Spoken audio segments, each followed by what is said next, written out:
Hola, mi nombre es Ricardo Antonio Arcila Ballesteros, soy estudiante de la carrera de Ingeniería Industrial.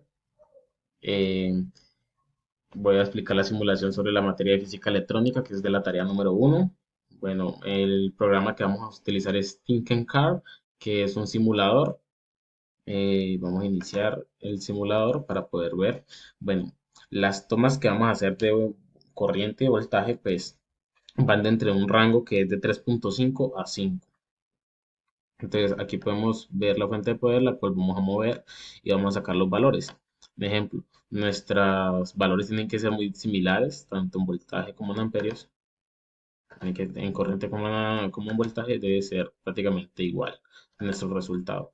Entonces nosotros vamos a ir moviendo pues esta fuente de poder para ir haciendo la toma de nuestras muestras, la cual se deben de registrar en la siguiente tabla. Esta tabla yo ya la tengo registrada porque ya hice pues como tal mi simulación. Aquí pues vamos a anexar la información vamos a tomar un pantallazo y vamos a mostrar de que se hizo la simulación. Y aquí está totalmente diligenciada la toma de los valores, que va, como ya lo había dicho antes, desde 3,5 hasta 5 voltios. Ok,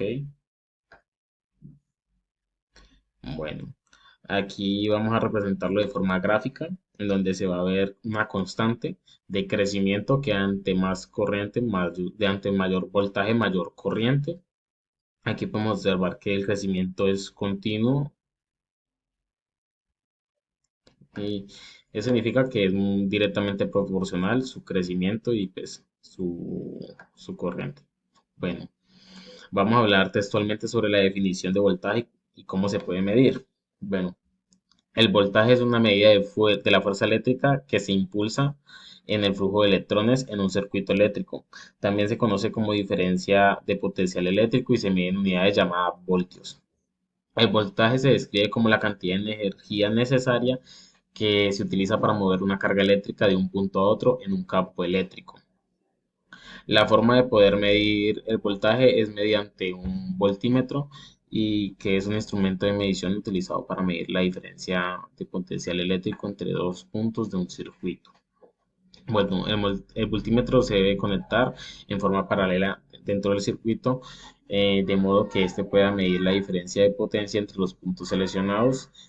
Y la importancia es de asegurarse de que el voltímetro sea capaz de medir el rango de voltaje que se está midiendo, ya que si la medición supera el rango de medición del instrumento, pues va a ser una medición errónea o incluso pues va a dañar este instrumento que nos sirve para medir. Bueno, otra de las preguntas que tenemos es definición de corriente y cómo podemos medirla.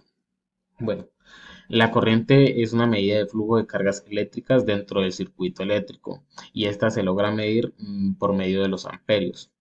Esta se define como la cantidad de carga eléctrica que fluye a través de un conductor determinado en un periodo de tiempo. La corriente es producida por la diferencia de potencial eléctrico, o sea, voltaje, entre estos dos puntos y se puede ser positiva o negativa. Todo depende del tipo de carga que se mueva a través del circuito. La forma correcta de mover la corriente eléctrica es mediante un amperímetro que se conecta en serie en el circuito eléctrico. El amperímetro mide la cantidad de corriente que fluye a través de un circuito eléctrico, midiendo la cantidad de carga que pasa por el amperímetro en un determinado tiempo o un periodo.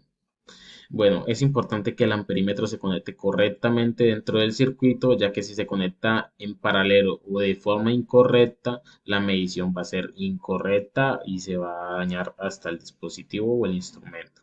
Además, es importante que se asegure que la escala de medición del amperímetro sea la adecuada a la cantidad de corriente que se espera medir, ya que si se excede el rango de medición del instrumento, pues va a arrojar datos erróneos, datos no precisos.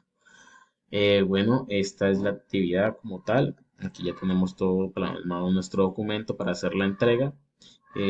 Una corta conclusión es que es muy bueno la forma de manejar este, estas simulaciones por medio de esta plataforma. Es una plataforma muy interesante que nos presta eh, muchas formas para poder plasmar nuestra simulación. Es muy amplia la información que nos presta los aplicativos En general todo muy bien. Muchas gracias por estar pendiente de este video.